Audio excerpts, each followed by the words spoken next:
Il y a des moments dans la vie où tout semble s'effondrer. Vous perdez celui ou celle que vous aimez.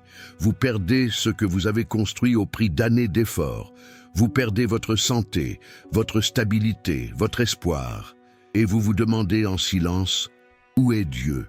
Pourquoi cela m'arrive-t-il à moi alors que j'ai tout fait correctement? Si vous avez déjà ressenti cela, cette histoire est pour vous. Pourquoi Job a lui aussi tout perdu? Il a traversé les ténèbres les plus profondes. Il a été incompris, jugé, abandonné, et pourtant, il n'a pas lâché la main de Dieu. Dans cette vidéo, je vais vous dire l'histoire complète de Job.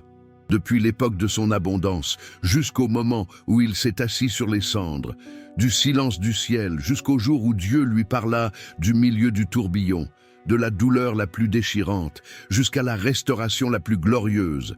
Ce n'est pas qu'une vieille histoire, c'est ton histoire. C'est mon histoire, c'est l'histoire de tous ceux qui ont souffert sans comprendre pourquoi. Préparez-vous à constater que, même s'il n'y a pas toujours de réponse, oui, il y a un but.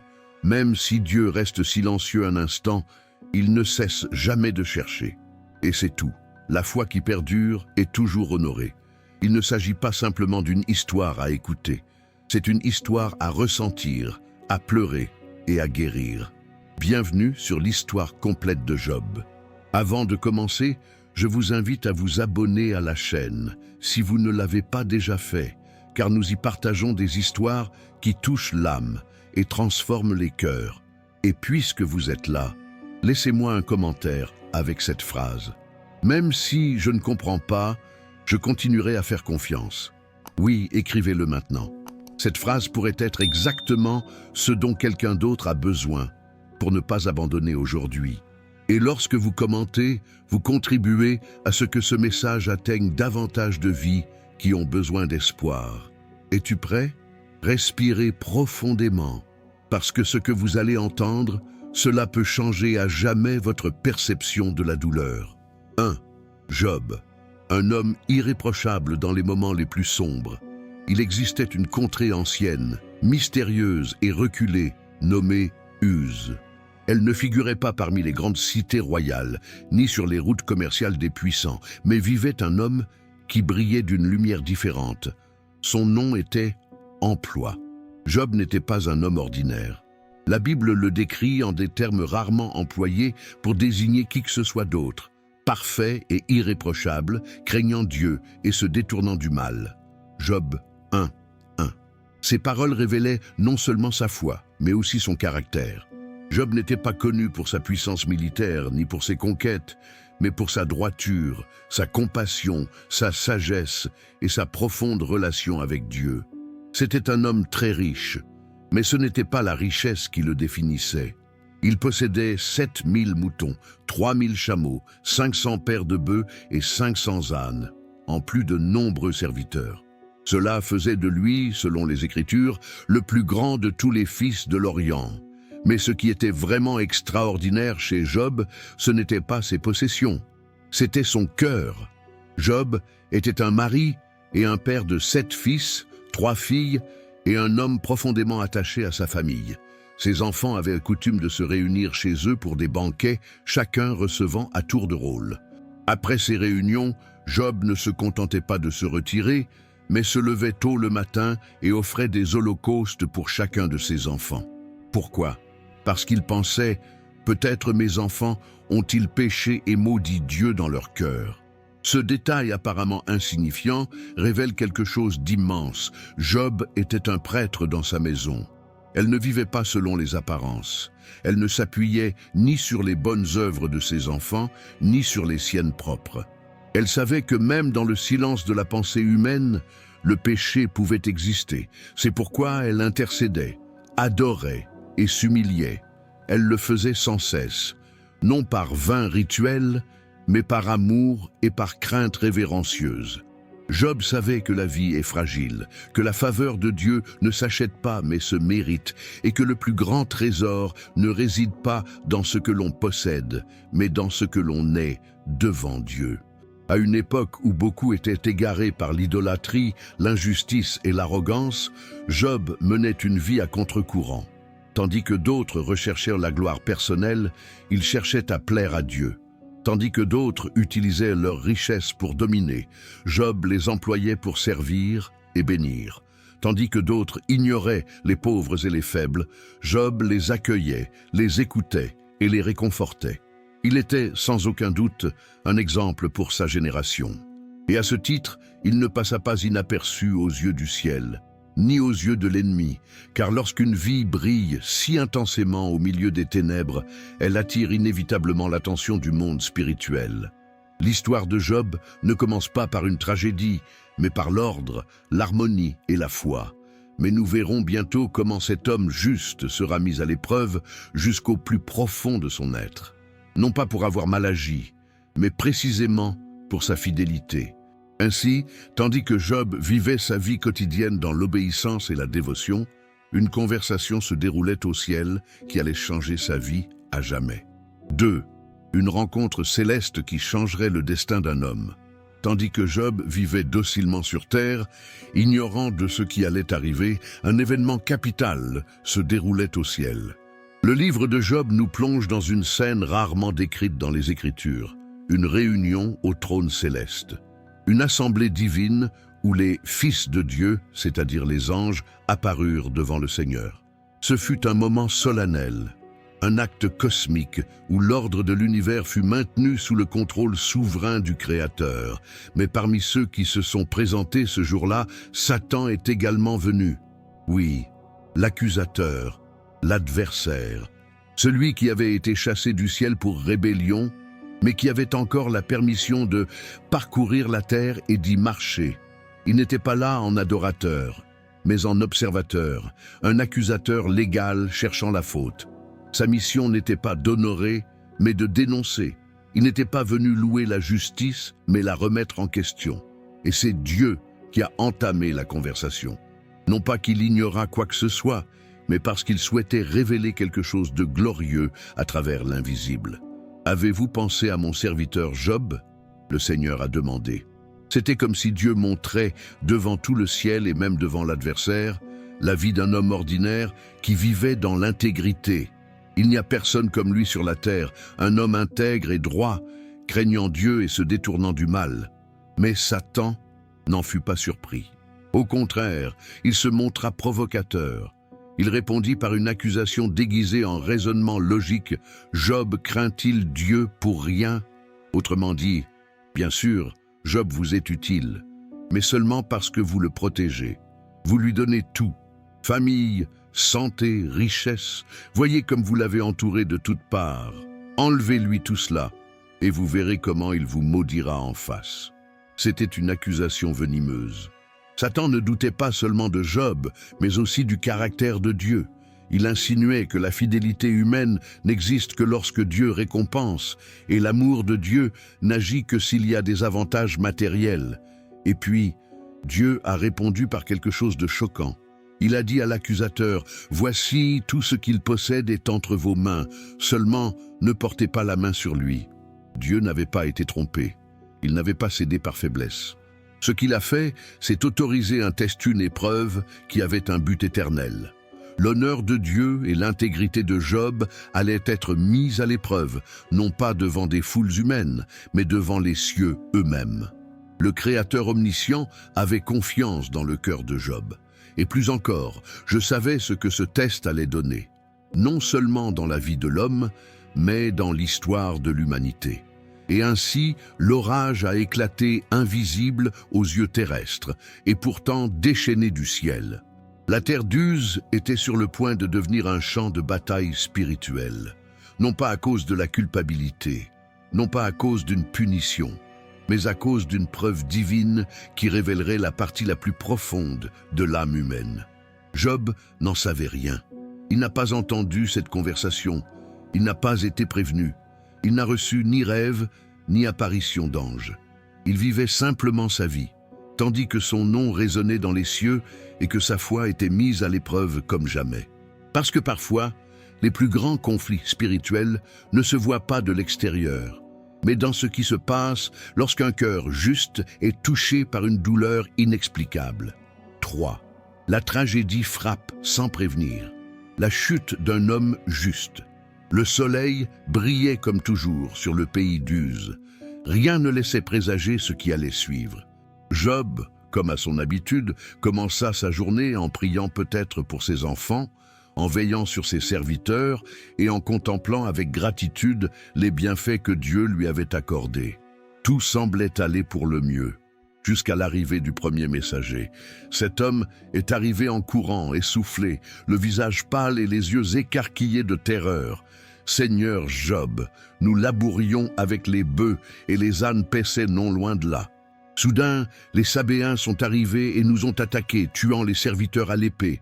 Et je suis le seul à avoir survécu pour vous annoncer la nouvelle. » Job avait à peine assimilé ce qu'il venait d'entendre qu'un deuxième homme arriva. La poussière collait à ses vêtements et ses yeux étaient emplis de désespoir. Le feu envoyé par Dieu est tombé du ciel. Il a brûlé les brebis et les bergers. Ils sont tous morts et seul moi j'ai survécu pour vous le raconter. Le visage de Job commença à se transformer. Son esprit trembla. Que se passait-il ? Mais il n'eut pas le temps de comprendre. Un autre messager apparut, haletant et tremblant. Les Chaldéens formèrent 3 groupes. Ils attaquèrent les chameaux et tuèrent les serviteurs. Et je suis le seul à avoir survécu pour venir vous avertir. La richesse de Job, amassée au fil des années grâce à un dur labeur, à l'honnêteté et à la grâce divine, s'évaporait en quelques minutes. Chaque publicité était un coup dur pour son âme, mais le pire était encore à venir. Un 4e messager apparut, et ce qu'il dit briserait le cœur de n'importe quel parent. « Seigneur, tes fils, tes filles, mangeaient et buvaient du vin chez l'aîné. » Soudain, un vent violent souffla du désert, frappa les 4 coins de la maison, et elle s'effondra sur les jeunes gens. Ils périrent tous. Et je suis le seul à avoir survécu pour te le raconter. À ce moment précis, le monde de Job s'est effondré. En une seule journée, il a tout perdu. Ses biens, son bétail, ses employés, votre sécurité, et le plus douloureux de tout, ses 10 enfants. Comment peut-on continuer à respirer après une telle chose ? Comment survivre à une perte totale ? Que faire quand on n'a même plus la force de crier ? Et pourtant, en proie, il n'a pas juré, il ne s'est pas détourné de Dieu, il n'a pas blasphémé ni renié sa foi. Il se leva, il déchira son manteau en signe de profonde tristesse, il s'est rasé la tête, et il se prosterna à terre et adora. Oui, elle a adoré. Et elle dit d'une voix tremblante, mais avec une foi inébranlable, « Nu je suis sorti du ventre de ma mère, et nu j'y retournerai. L'Éternel a donné, et l'Éternel a repris. Béni soit le nom de Jéhovah. » Ce moment, relaté au chapitre 1 du livre de Job, est l'un des actes de foi les plus extraordinaires de toute la Bible. Car Job adorait Dieu. Quand tout fut perdu, non pas à cause de ce qu'il possédait, mais parce que était Dieu. Il ne comprenait pas pourquoi cela lui arrivait. Il ignorait tout de la conversation céleste qui avait déclenché cette tempête. Il n'avait aucune explication. Il n'éprouvait que douleur et foi. Et l'Écriture dit que dans tout cela, Job n'a commis aucun péché et n'a imputé aucun méfait à Dieu. C'est là que réside la véritable profondeur de cette histoire, car il ne s'agit pas simplement d'une tragédie, mais d'un combat spirituel silencieux, d'une lutte entre le visible et l'invisible. Et Job, sans le savoir, était le champion de Dieu devant l'univers entier. Si cette histoire vous touche, ne restez pas là à regarder en silence. Écrivez-moi dans les commentaires.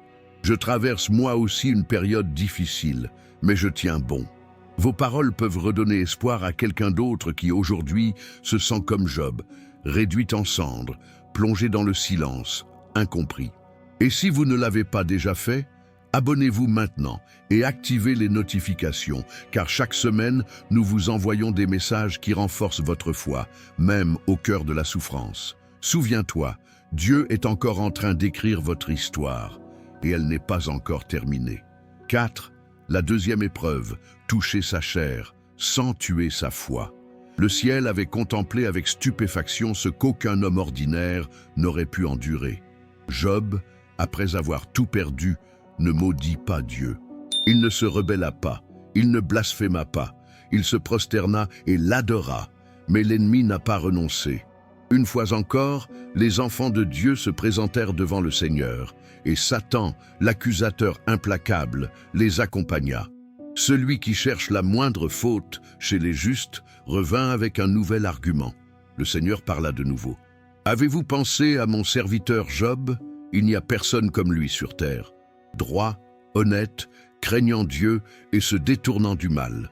Et il a conservé son intégrité, même si vous m'avez incité à le ruiner sans raison. » Satan, frustré mais perspicace, lança une autre accusation. « Peau pour peau. Un homme donnera tout ce qu'il possède pour sa vie, mais tendez la main et touchez ses os et sa chair, et vous verrez comment il vous maudira en face. » C'était une accusation terrible. L'adversaire était convaincu que le corps, blessé et tourmenté, rompt toutefois, que si la santé est compromise, la douleur l'emporte sur la dévotion, que l'homme n'est fidèle que tant qu'il ne souffre pas dans sa propre chair. Et Dieu, connaissant ce qui se trouvait dans le cœur de son serviteur, elle a permis à Satan de toucher son corps, mais pas sa vie. Et ainsi, la deuxième vague d'épreuves s'abattit sur Job. Sans avertissement, sans explication, sans aucun réconfort céleste visible, Job était atteint de furoncle malin, une maladie cruelle, honteuse, insupportable. De la plante des pieds au sommet du crâne, son corps était couvert de plaies, d'ulcères, de croûtes et de démangeaisons qui l'empêchèrent de dormir et de respirer en paix. Sa peau noircissait et se craquelait, et sa chair pourrissait sous l'effet des asticots, comme il le décrivit plus tard. Job n'était plus l'homme respecté de tous. Ce n'était plus que l'ombre de ce qu'il était. Il était assis hors de la ville, sur les cendres, isolé de tous, brisé, se griffant avec un pot de fleurs cassé, car même sa propre peau ne le soulageait pas. La douleur physique était indescriptible, mais elle n'était pas isolée. Elle était accompagnée d'une douleur émotionnelle et spirituelle plus profonde encore, l'incompréhension. Et comme si cela ne suffisait pas, une blessure apparut, non pas dans son corps, mais dans son âme, sa femme. Elle, qui avait cheminé avec lui dans l'abondance, qui lui avait donné 10 enfants, qui avait aussi tout perdu, s'effondra sous le poids de la souffrance. Elle regarda Job, méconnaissable, prostré au milieu des plaies et de la cendre, et lui dit « As-tu encore ton intégrité? Maudit Dieu et meurs. » Ces paroles exprimaient le désespoir, peut-être la rage, une douleur refoulée. Ce n'étaient pas des paroles de haine, mais celles de quelqu'un qui ne pouvait plus supporter cela. Qui avait perdu espoir?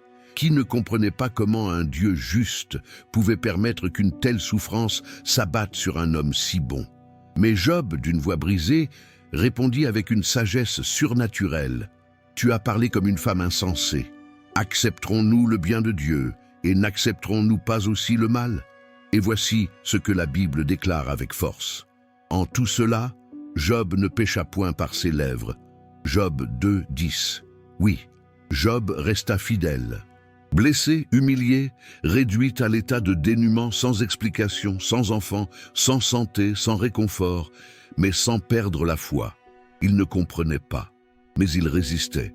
Il n'avait plus de force, mais il a tenu bon. Il n'avait pas de réponse, mais il ne maudit pas son Dieu. En raison de l'intégrité de Job, ce n'était pas circonstanciel, cela ne dépendait ni de la possession de biens matériels, ni de la santé. C'était une conviction profondément ancrée en lui. Et ainsi, le corps lacéré, l'honneur bafoué et le monde en ruine, Job resta debout à l'intérieur, alors que tout autour de lui s'était effondré. Voilà le vrai miracle. 5. 3 amis et un silence pesant, comme une douleur. La nouvelle des souffrances de Job se répandit rapidement. Ce qui avait jadis suscité l'admiration, sa prospérité, sa sagesse, sa vie exemplaire, était devenu source d'horreur.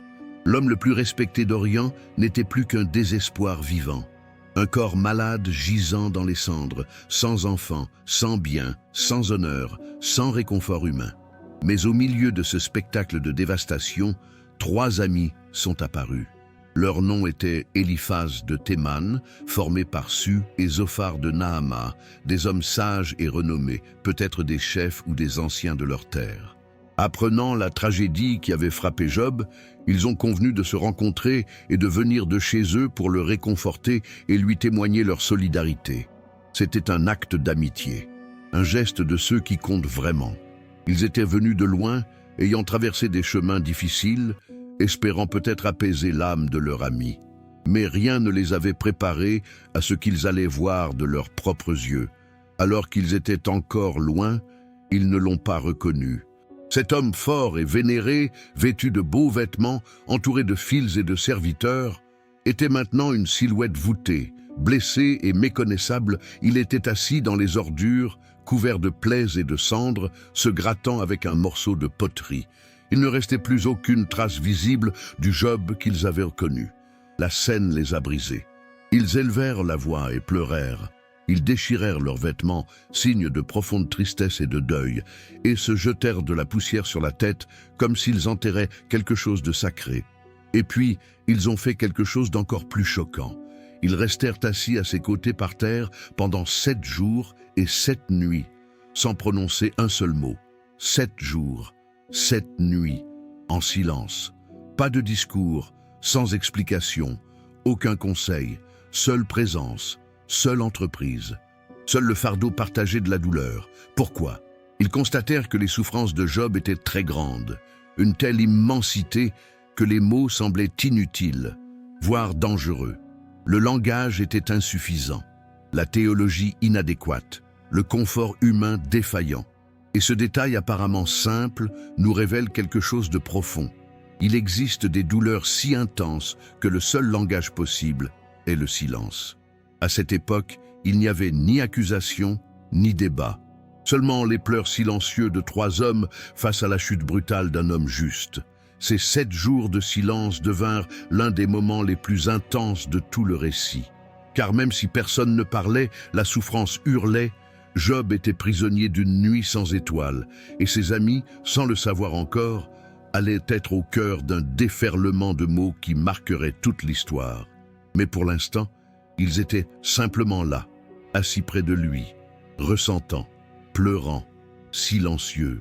Et ce silence, cela pesait plus que 1000 sermons. 6. Job maudit le jour de sa naissance. 7 jours, 7 nuits. Silence absolu. Job était assis en silence, entouré de ses 3 amis. Seul le vent qui bruissait dans les cendres et le faible souffle de sa respiration haletante l'accompagnaient. Mais en lui, la douleur montait en lui comme une marmite qui bouillonnait sans issue. Les blessures de son corps ne guériraient pas, mais ce sont celles de son âme qui le déchiraient le plus. Et puis, Job a parlé. C'était comme si un cri retenu depuis des jours et des nuits jaillissait enfin du plus profond puits de son angoisse. Mais elle ne cria pas contre Dieu. Elle ne blasphéma pas. Elle n'accusa pas le ciel. Dans sa plus profonde vulnérabilité humaine, Job a maudit le jour de sa naissance. Que périsse le jour de ma naissance et la nuit qui a dit « Un garçon est conçu ». Job 3.3. Ces paroles n'étaient pas celles d'un pécheur rebelle, mais celles d'un homme dévasté. Il ne comprenait pas pourquoi il était venu au monde pour souffrir ainsi. Chaque phrase qu'il prononçait reflétait son désespoir. Pourquoi ne suis-je pas mort dans le ventre de ma mère? Ou pourquoi n'ai-je pas expiré en sortant du ventre de ma mère? Job 3.11. L'homme qui avait dit auparavant « L'Éternel a donné, l'Éternel a repris, que son nom soit béni ». À présent, il déplorait d'être tombé dans l'oubli. Il aurait souhaité que le jour de sa naissance n'ait jamais eu lieu, que les étoiles de cette nuit-là se soient éteintes, que le ventre de sa mère l'ait gardé pour toujours. Il ne cherchait pas à se venger. Il n'a pas demandé la richesse, il ne demandait pas la santé, il aurait souhaité n'avoir jamais existé. Job ne maudissait pas Dieu, mais sa propre existence.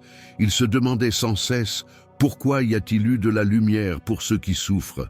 Pourquoi les enfants naissent-ils si c'est pour souffrir? Pourquoi vivre si la vie est devenue plus amère que la mort? Car la peur qui me terrifiait m'a saisi, et ce que je craignais m'est arrivé. » Job 3, 25. Ces mots sont essentiels.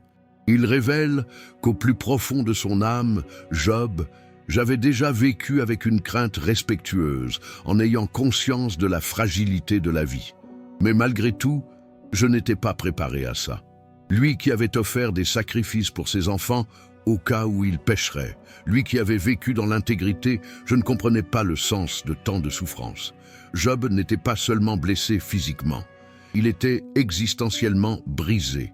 Et ici, la Bible ne le censure pas, elle ne le punit pas. Elle ne le réduit pas au silence. Dieu permet que leurs cris soient enregistrés. Pourquoi la douleur aussi parle et le cri des justes a sa place dans les pages éternelles? Ce chapitre n'est pas facile, il est cru, il est authentique. Et c'est ce qui fait sa force, parce que cela montre que même la personne la plus loyale peut atteindre un point de ne rien comprendre, de ne pas trouver de but, de rejeter leur propre existence. Mais ce que Job ignorait, et que le lecteur sait, c'est que son histoire n'était pas encore terminée, qu'au cœur de ses lamentations, Dieu continuait de le regarder avec tendresse et détermination. Même s'il ne le ressentait pas, il n'était pas seul. Job se trouvait dans la vallée la plus sombre, mais même là, Dieu continua d'écrire. 7. Les discours des amis, quand la théologie devient jugement. Après le cri déchirant de Job, le silence fut rompu.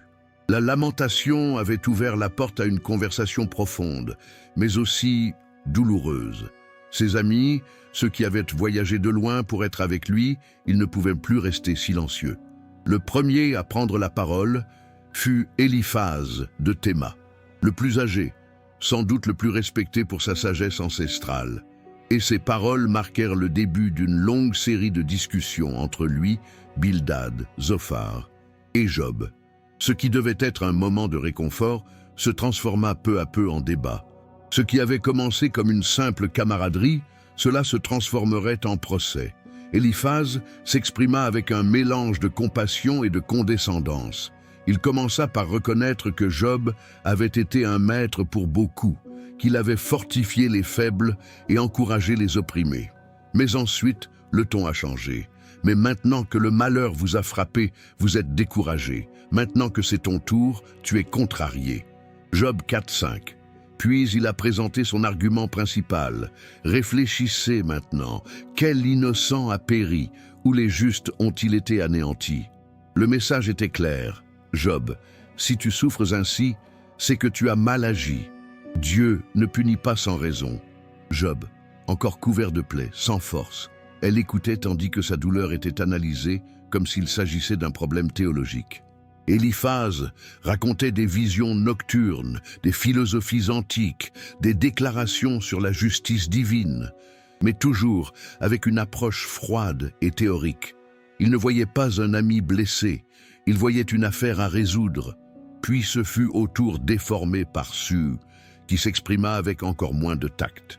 Il lui dit sans détour, « Si vos enfants ont péché contre lui, il les a livrés au châtiment de leur péché. » Job 8.4. Imaginez le choc. Job, qui avait prié chaque jour pour ses enfants, apprenait maintenant que peut-être il méritait de mourir. Bildad, voulant défendre la justice de Dieu, mit fin, brisant le cœur de son ami.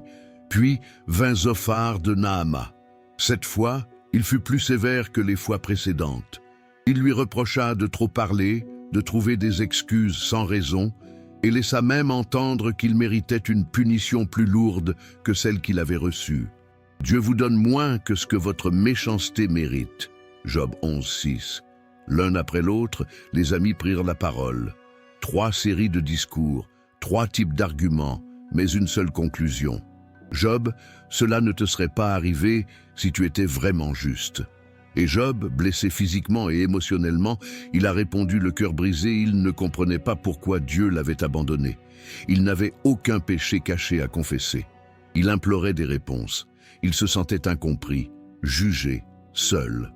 Chaque discours de ses amis, ce n'était pas un baume, mais une nouvelle blessure. Ils étaient davantage préoccupés par défendre leur système de croyance plutôt que d'embrasser la douleur de Job.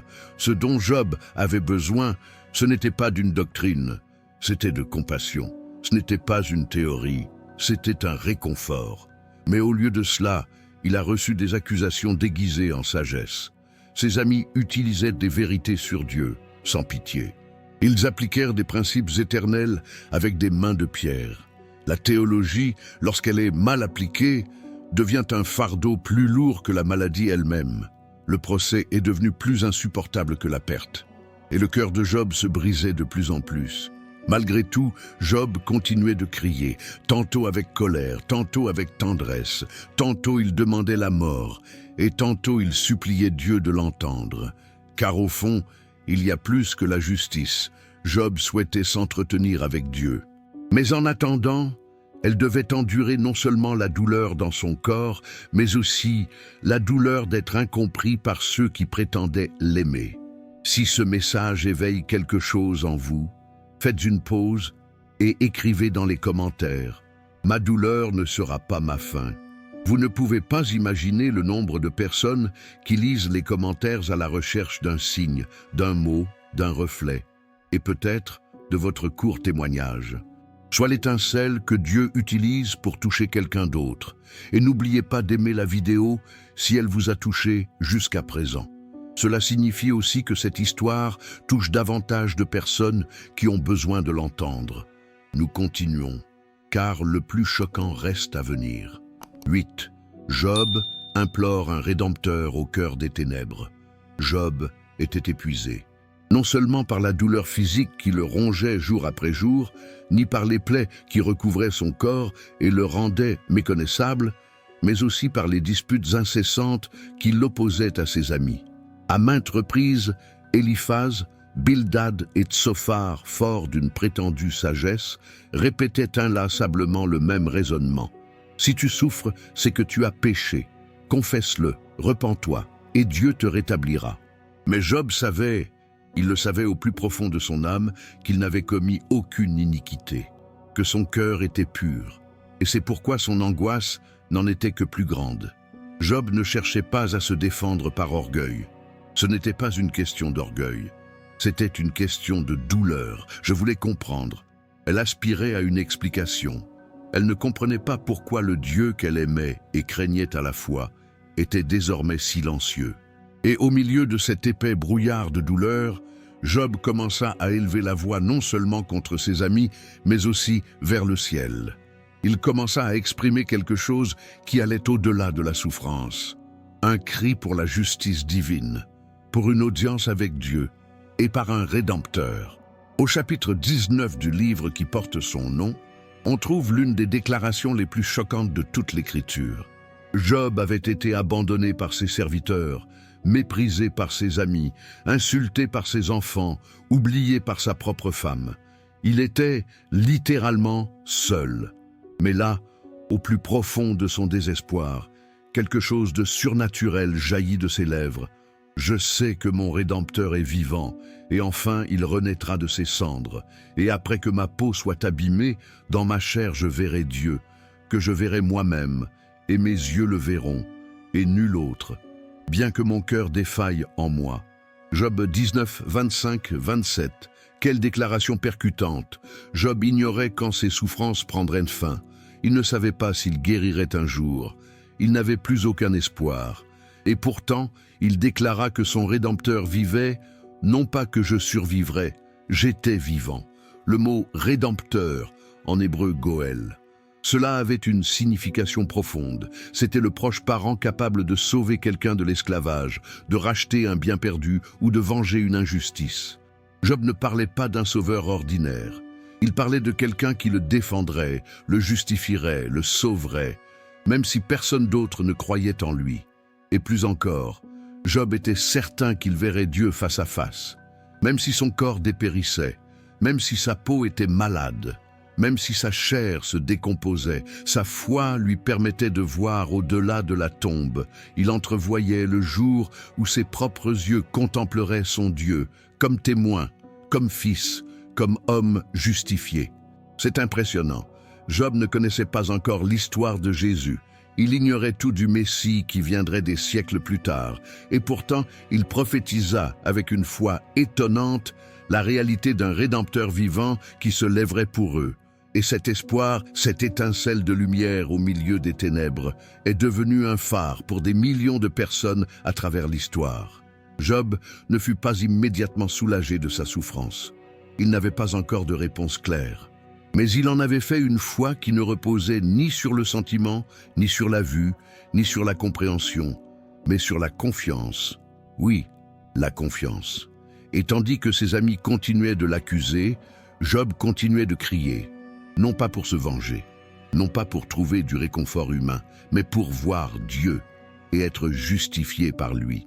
Et cela changerait tout. 9. Élihu, le jeune homme qui parlait avec le feu du ciel, après de longs chapitres de discours, de reproches, de larmes et de réponses. L'atmosphère entre Job et ses trois amis était devenue tendue, épuisante, presque insupportable. Éliphaz avait parlé selon la tradition, Bildad de rigidité, Zophar de la gravité, et Job, blessé, se défendait du mieux qu'il pouvait, ses paroles oscillant entre douleur et espoir, plainte et foi. Les trois amis ne savaient plus quoi dire. Ils n'avaient plus d'arguments, et Job restait inébranlable dans son intégrité. C'est alors que lorsqu'une nouvelle voix a émergé sur la scène, une voix qui, jusqu'à présent, était restée silencieuse. Son nom était Élihu, fils de Barachel, descendant de Ram. Il n'appartenait pas au cercle des trois amis et était plus jeune qu'eux. Par respect, il avait attendu son tour. Il était resté à l'écoute, attentif, passionné, animé d'une ferveur contenue de chaque parole prononcée par Job et ses amis. Et maintenant, je ne pouvais plus rester silencieux. Je suis jeune et vous êtes vieux, c'est pourquoi j'ai eu peur et peur de vous faire part de mon opinion. Mais il y a un esprit en l'homme et le souffle du Tout-Puissant lui fait comprendre. Job 32, 6, 8. Sur ces mots, Élihu rompit le silence. Il ne parlait pas en s'appuyant sur l'expérience humaine, mais sur une conviction intérieure. Il ne parlait pas en tant que juge, mais en tant qu'une bouche enflammée par l'Esprit de Dieu. Et ce qu'il commença à dire était très différent de ce que les autres avaient dit. Tout d'abord, il réprimanda les amis de Job. Il leur dit qu'ils avaient échoué, qu'ils n'avaient pas réussi à convaincre Job et que pourtant, ils le condamnaient. Que leur théologie, bien que correcte en théorie, cela n'avait apporté ni réconfort ni vérité. Puis, elle se tourna vers Job, la voix ferme et passionnée. Elle l'entendit réclamer justice. Elle l'entendit clamer son innocence. Elle le vit exiger des réponses de Dieu. Et bien qu'elle comprît sa douleur, Élihu ne pouvait laisser impuni ce qu'il considérait comme un excès. Tu as dit, « Je suis pur et sans tache, je suis innocent, et il n'y a point de malice en moi. » Mais je te le dis, Job, Dieu est plus grand que l'homme. Pourquoi contestez-vous avec lui s'il ne rend compte d'aucune de ses raisons? Job 33, 9, 12 de 13. Élihu n'a pas nié les souffrances de Job, mais il lui a rappelé que Dieu n'est pas injuste, que Dieu est souverain, qu'il parle de bien des manières, par les rêves, les visions, à travers la souffrance, et que l'homme souvent ne perçoit pas sa voix. L'un des messages les plus profonds d'Élihu était celui-ci. La douleur peut être un avertissement. La souffrance peut être une correction. La souffrance peut être le langage de Dieu pour sauver l'homme de l'abîme. Job 33, 19, 30. Contrairement aux autres, Élihu n'a pas accusé Job de péché spécifique. Au lieu de cela, il lui a rappelé que le but de la souffrance est souvent « cela va au-delà de la punition », pourrait être une manière par laquelle Dieu protège, enseigne et transforme. Avec des paroles ferventes et empreintes de respect, Élihu exalta la grandeur de Dieu. « Voici, Dieu est grand, et nous ne le connaissons pas. Son âge est indéterminé. Il fait descendre les gouttes d'eau et déverse la pluie selon sa volonté.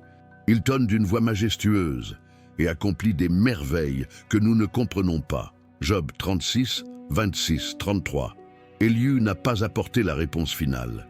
Il n'était pas le porte-parole de la solution. Mais c'était le pont. Oui, le pont. Pourquoi? Après son discours, quelque chose s'est produit. Le ciel, jusque-là silencieux, commença à s'agiter. Un tourbillon se formait, la voix du Très-Haut se rapprochait, la scène se préparait, et Dieu lui-même allait prendre la parole. Mais avant cela, Élihu a rempli son rôle. N'oubliez pas que l'homme ne peut juger les voies de Dieu avec ses yeux humains.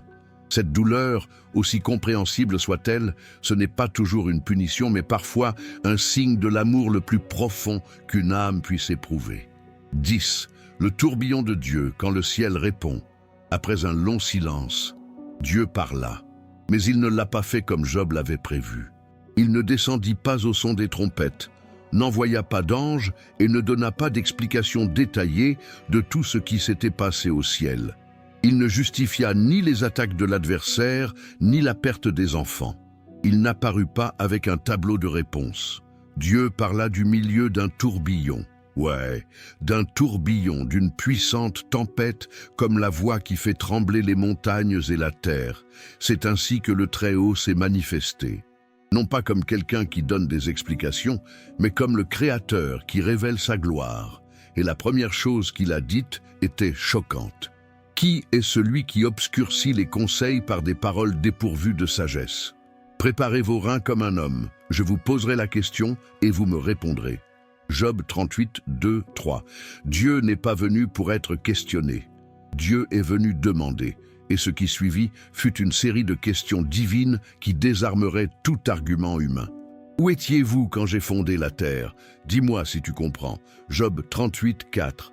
Une à une, les questions s'abattirent comme la foudre sur l'âme de Job. Qui a fixé les limites de la mer? Qui commande le lever du soleil? Qui garde les trésors de la neige? Qui nourrit le lion et donne à manger au corbeau? Qui a appris à l'aigle à voler si haut? Et plus loin encore, connaissez-vous les lois du ciel? Domineras-tu la terre? Job 38, 33. Dieu n'humiliait pas Job. Il révélait sa majesté. Je lui montrais ça. Il existe un ordre supérieur à la logique humaine, que la création regorge de détails qui échappent à la compréhension des mortels. Avant de juger Dieu, l'homme doit se souvenir que tout ce qui existe a été créé par lui, maintenu par lui et répond à une sagesse infinie. Dieu parla des animaux, des étoiles, de la foudre, des saisons, des constellations, de la mer déchaînée, des limites de l'univers, de créatures magnifiques comme Béhémoth et Léviathan, symbole d'une force indomptable, d'une puissance sauvage que seul le Créateur peut contrôler. Chaque parole de Dieu, ce n'était pas une réponse, c'était une révélation, une invitation à Job, au-delà de votre douleur. Regardez et contemplez la gloire de celui qui soutient toutes choses. Parce que parfois, ce dont l'âme a besoin, il ne s'agit pas de tout comprendre, mais de se souvenir qui est Dieu et Job. Job écouta en silence. Son cœur brûlait, son âme tremblait, son esprit s'effondrait sous le poids de cette voix qu'il avait jadis bénie et qui le trouvait maintenant réduite en poussière. Dieu ne l'avait pas oublié. Dieu ne l'avait pas rejeté. Dieu était là, parler, révélateur, se lever. L'apparition de Dieu, il n'a pas répondu à tous les pourquoi de Job, mais il lui a montré le qui. Et ça a tout changé. 11. L'humilité de Job devant la voix de l'Éternel. Le tourbillon ne rugissait plus. La tempête s'était calmée. Et Job resta silencieux. Après avoir entendu le discours de Dieu, ces questions divines qui l'avaient profondément bouleversé, Job n'avait plus rien à dire. Non pas parce que je n'avais aucun doute, mais parce que désormais, j'éprouvais du respect.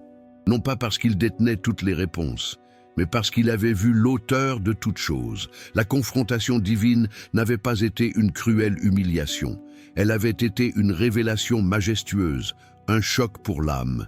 Dieu n'est pas venu pour détruire Job, mais pour le restaurer l'intérieur vers l'extérieur. Alors Job prit la parole, mais plus sous le coup de la plainte, ni sous celui du ressentiment, ni sous celui de la douleur. Maintenant, il parla du culte. Je sais que tu peux tout faire et qu'aucune pensée ne puisse te cacher. Job 42, 2. Quelle confession bouleversante! Job, l'homme qui exigeait autrefois des explications, maintenant, il a reconnu la souveraineté de Dieu. Il ne demandait plus de raison. Il se rendait humblement. Qui donc obscurcit les conseils sans les comprendre? C'est pourquoi j'ai parlé de ce que je ne comprenais pas, des choses trop merveilleuses pour moi que je ne comprenais pas. Job 42, 3. Job reconnaissait qu'en tentant d'analyser Dieu avec l'esprit humain, il avait franchi une limite. Il avait parlé sous le coup de la douleur, certes, mais il comprenait désormais qu'il existe des choses qui, elles, ne peuvent être comprises qu'avec un cœur brisé et empli de respect.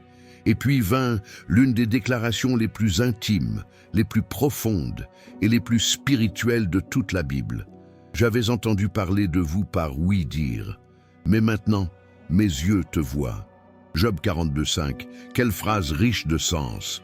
Job, homme juste dès le commencement, fervent adorateur, intercesseur pour ses enfants, homme craignant Dieu.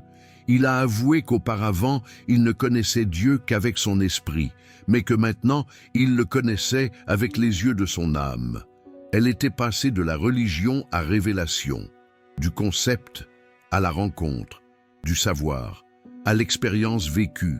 Et comme tous ceux qui rencontrent véritablement Dieu, Job s'est humilié.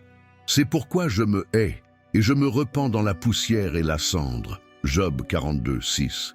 Il ne se repentit pas de ses péchés cachés, parce que Dieu lui-même l'avait déclaré juste, mais parce qu'il comprenait maintenant que l'homme est petit face à la grandeur de Dieu. Cette scène est émouvante.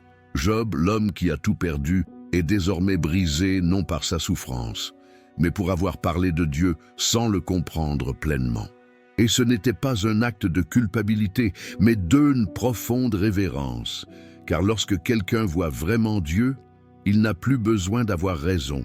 Vous avez juste besoin d'amour. Job n'a pas reçu d'explication sur tout ce qui s'était passé avec Satan.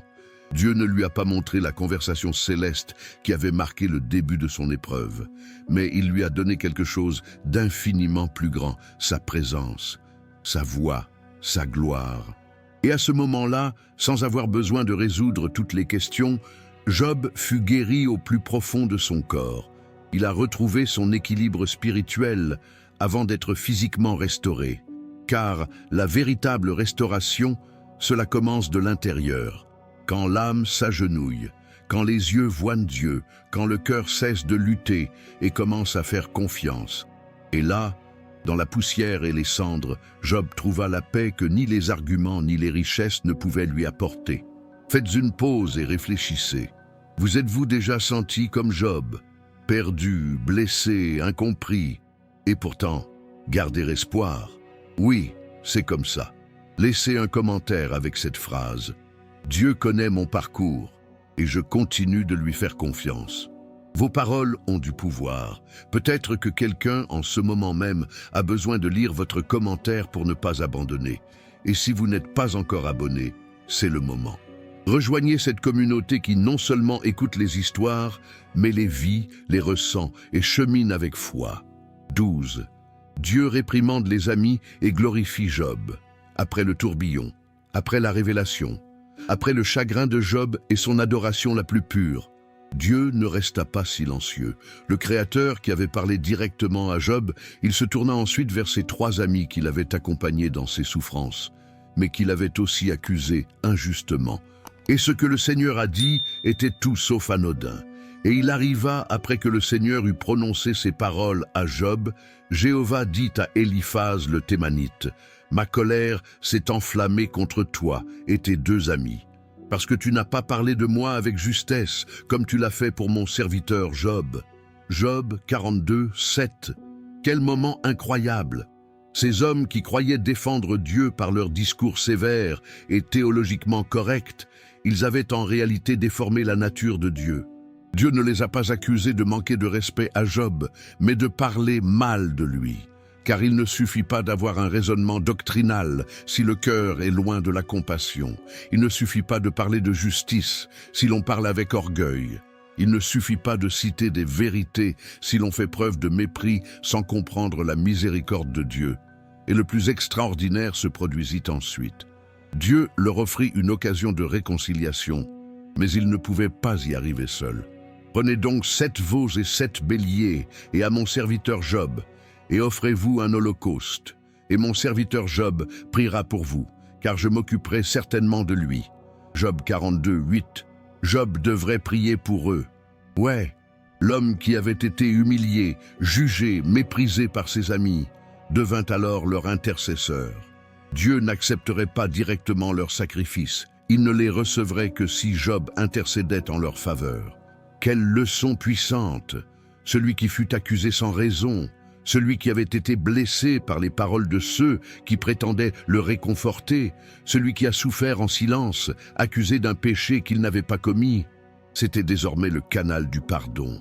Et Job l'a fait. Job pria pour ses amis. Il ne lui en tenait pas rigueur. Il n'a pas cherché à se venger. Il n'a exigé ni excuse ni réparation. Emploi. Il a pardonné et béni. Et à ce moment précis, l'Écriture déclare quelque chose d'extraordinaire. Jéhovah, il a mis fin au mal de Job lorsqu'il avait prié pour ses amis. Job 42, 10. Quel détail magnifique! La restauration de Job. Tout a commencé par le pardon, par intercession, par un acte d'amour envers ceux qui l'avaient blessé. Grâce à la guérison de Dieu, cela se manifeste non seulement lorsque nous sommes élevés, mais aussi lorsque nous élevons les autres. Dieu enseignait une leçon éternelle. Il ne suffit pas d'être juste face à la douleur. Nous devons aussi faire preuve de miséricorde dans la victoire. Job avait réussi le test, non seulement avec leur foi, mais aussi avec leur cœur. Et maintenant, le ciel commençait à écrire son dernier chapitre. 13. Restauration totale. Au-delà de ce qui avait été perdu, Job avait traversé les ténèbres les plus profondes qu'un être humain puisse connaître. La perte, la douleur, la maladie, le rejet, le silence, l'incompréhension. Et pourtant, il était resté entier. Elle avait crié sincèrement, pleuré intensément, et finalement, elle s'était prosternée humblement lorsque Dieu avait parlé. Et puis, comme l'aube après une nuit sans fin, la restauration est venue. Mais il ne s'agissait pas d'une restauration comme les autres. C'était total, absolu, débordant, surnaturel.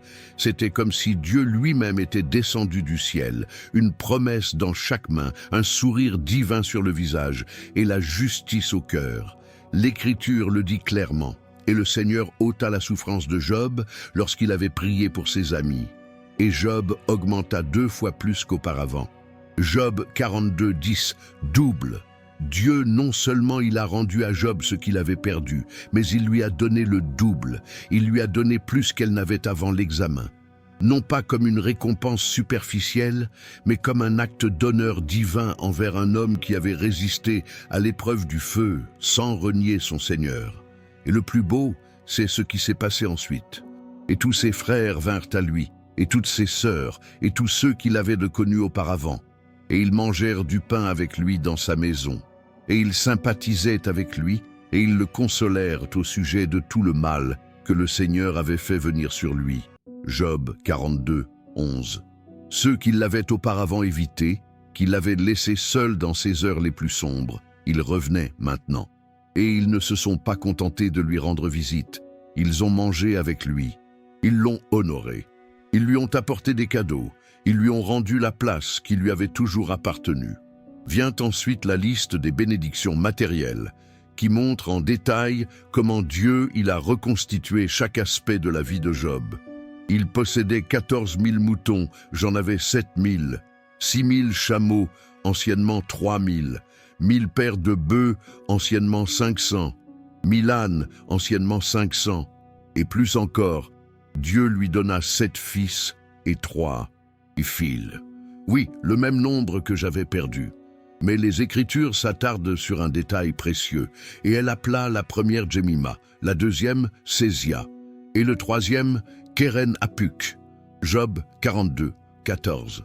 Ces filles n'ont pas été mentionnées dans une liste sans âme. Dieu leur a donné des noms, car ils faisaient partie de sa restauration, de sa tendresse, de sa rédemption de la vie de Job. Et la Bible ajoute quelque chose qu'elle ne dit pas à propos des autres femmes de l'Ancien Testament. Et il n'y avait dans tout le pays aucune femme aussi belle que les filles de Job, et leur père leur a donné un héritage à partager entre leurs frères. Job 42, 15. À une époque où les filles étaient souvent exclues de l'héritage, Job les a honorées, il leur a laissé de l'espace, il leur a donné du courage. Car Job avait compris, après tout ce qu'il avait vécu, que la vie est un don, que la famille est un trésor, que l'amour est plus fort que la tradition. Job n'a pas seulement été restauré extérieurement, il l'était transformé de l'intérieur, et comme si cela ne suffisait pas, l'histoire se conclut par une phrase qui couronne tout son récit. Et Job vécut après cela 140 ans, et vit ses enfants, et les enfants de ses enfants, jusqu'à la 4e génération. Job 42, 16, 140 ans de plus. Pas comme un homme amer, pas en tant que survivante marquée par un traumatisme. Job a pleinement profité de la vie.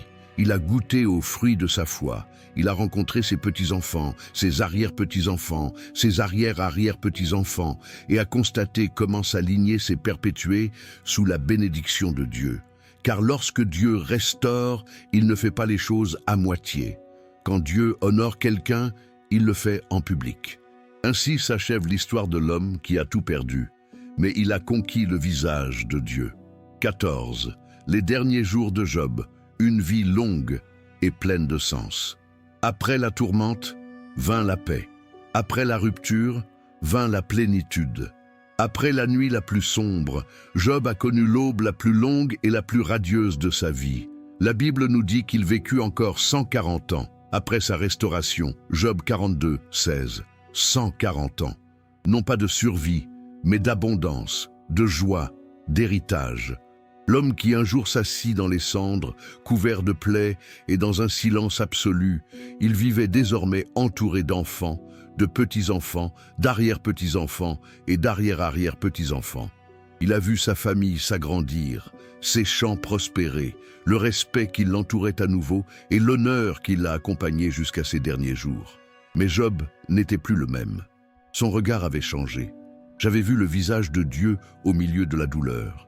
J'avais compris que la vie est fragile, éphémère, mais aussi précieuse et sacrée. Job n'était plus seulement un homme riche, il devint un sage. Non pas sage en raison du nombre d'années qu'il a vécues, mais parce que l'épreuve qu'il a traversée et la foi qu'il a préservée. Son histoire est devenue un exemple pour des générations. L'écho de sa patience, de sa résilience et de sa rédemption a résonné à travers les siècles, jusqu'au Nouveau Testament. Jacques, le frère du Seigneur, écrivant aux croyants persécutés et souffrants, il l'a mentionné avec honneur. « Vous avez entendu parler de la patience de Job, et vous avez vu la fin du Seigneur, que le Seigneur est très miséricordieux et compatissant. » Jacques 5, 11. C'était Job, un témoignage vivant que Dieu a une fin différente de celle que nous imaginons. Un rappel que, même lorsque la souffrance frappe à notre porte, l'histoire ne se termine pas par une perte. Même quand nous ne comprenons pas, Dieu continue à écrire. Les dernières années de Job furent sa récompense. Mais plus que les richesses, plus que les terres ou les animaux récupérés, son plus grand trésor était d'avoir cheminé avec Dieu à travers la souffrance et d'en être sorti avec une foi plus forte, une vision plus claire et un cœur plus profond. Lorsque son heure finale arriva, Job ne partit ni vaincu ni las de vivre. Il est parti satisfait, complet, complet. L'âme en paix, l'éternité l'attendant. La Bible le dit avec tendresse. Et Job mourut, vieillard et rassasié de jours. Job 42, 17. Ce verset est plus qu'une simple conclusion. C'est une célébration. Pourquoi tous ceux qui vieillissent ne sont pas vraiment rassasiés? Mais Job, oui, c'était le cas. Plein de souvenirs, plein de foi, plein de grâce. Une histoire qui touchera l'âme des générations futures. L'histoire de Job ne se résume pas à la souffrance. Il s'agit de restauration. À propos de la confiance, à propos de l'abandon à Dieu et de la découverte qu'il a toujours eu le contrôle. Et cette histoire, aujourd'hui encore, continue de parler. Pour vous, moi, à tous ceux qui ont un jour posé la question « Pourquoi, Seigneur ?» 15. L'héritage éternel de Job, une foi qui triomphe de la souffrance. L'histoire de Job ne s'arrête pas à sa mort. Cela ne s'arrête pas non plus avec le rétablissement de sa santé, ni avec le doublement de sa fortune, ni même avec l'arrivée de ses nouveaux enfants et petits-enfants. L'histoire de Job perdure. À cause de ce que Dieu a fait avec lui, elle transcende son époque, sa culture, sa terre et son temps. Sa vie, marquée par l'intégrité, par une foi inébranlable et par une humilité qui s'est développée au milieu de la douleur, il est devenu un symbole pour toutes les générations. Job n'est pas seulement connu pour ce qu'il a perdu. On se souvient de lui pour sa réaction lorsqu'il a tout perdu, parce que, même sans rien comprendre, il n'a pas lâché la main de Dieu. Il n'a jamais assisté à la conversation céleste qui a tout déclenché. Il n'a jamais su, humainement parlant, que sa souffrance s'inscrivait dans un dessein plus grand. Il n'a jamais su que sa fidélité était une source de fierté au ciel. Et pourtant, il a persévéré. Leur histoire démystifiait de nombreux mensonges que nous croyons souvent. Si nous sommes sages, tout ira bien. Cette souffrance est toujours une punition. Dieu est tenu de tout nous expliquer. Que les bénédictions se mesurent en biens matériels. Job nous enseigne une autre perspective. Cela nous montre que la vraie foi ne repose pas sur la réception, mais sur la persévérance. Ce caractère se révèle non pas lorsque tout va bien, mais lorsque tout s'effondre. Le culte le plus pur ne se pratique pas dans le temple, mais au milieu des cendres, et que le visage de Dieu n'apparaît pas toujours avec des réponses, mais avec sa présence. Job n'a pas vaincu d'ennemis visibles.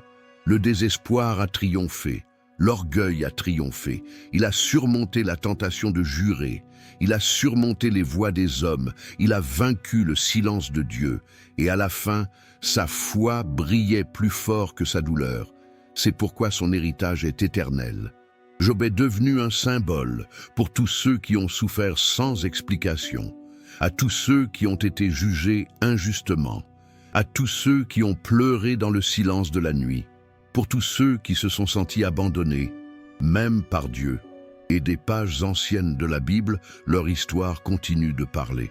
Il poursuit en disant « Même si vous ne comprenez pas, continuez à avoir confiance. Même si vous ne voyez rien, continuez à croire. Même si vous ne ressentez rien, continuez à prier. Parce que Dieu n'est pas parti, car Dieu œuvre dans l'invisible, car au final, il rétablit toujours. La vie de Job est plus qu'une histoire.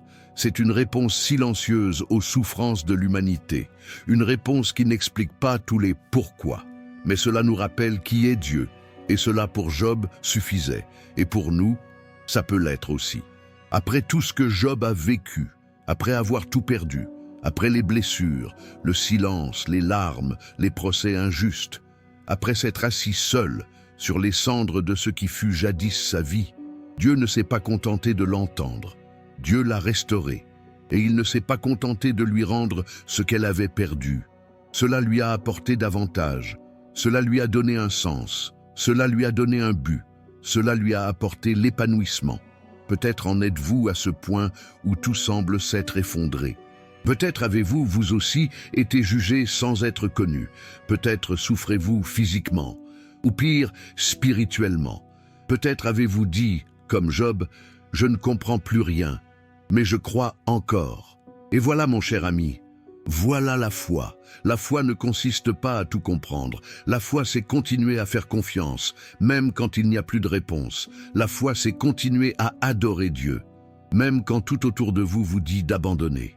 L'histoire de Job ne nous promet pas une vie sans souffrance, mais cela nous montre que Dieu n'oublie jamais ceux qui restent fermes, que le test n'est pas la fin, que la souffrance n'est pas le silence de Dieu, mais parfois le prélude à une révélation.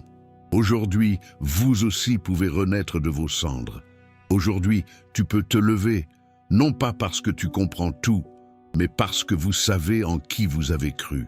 L'histoire de Job nous touche, nous interpelle, mais aussi cela nous guérit. Car derrière le chagrin, il existe un Dieu qui continue d'écrire des fins glorieuses. Merci de m'avoir accompagné jusqu'ici. C'était l'histoire complète de Job. Et peut-être, sans s'en rendre compte, c'était aussi un peu votre histoire. Si cette histoire vous a touché l'âme, ne le gardez pas seulement pour vous. Partagez cette vidéo avec une personne qui traverse une période difficile. Peut-être que cette personne a besoin de savoir que, comme Job, leur histoire n'est pas encore terminée et Dieu continue d'agir même dans le silence. N'oubliez pas de vous abonner à la chaîne si ce n'est pas déjà fait car nous y partageons du contenu qui renforce la foi et donne un véritable espoir. Dites-moi dans les commentaires, quel aspect de l'histoire de Job vous a le plus marqué? Souviens-toi, Dieu n'écrit pas de fin triste, uniquement des chapitres difficiles, avec de magnifiques restaurations. On se retrouve dans la prochaine vidéo.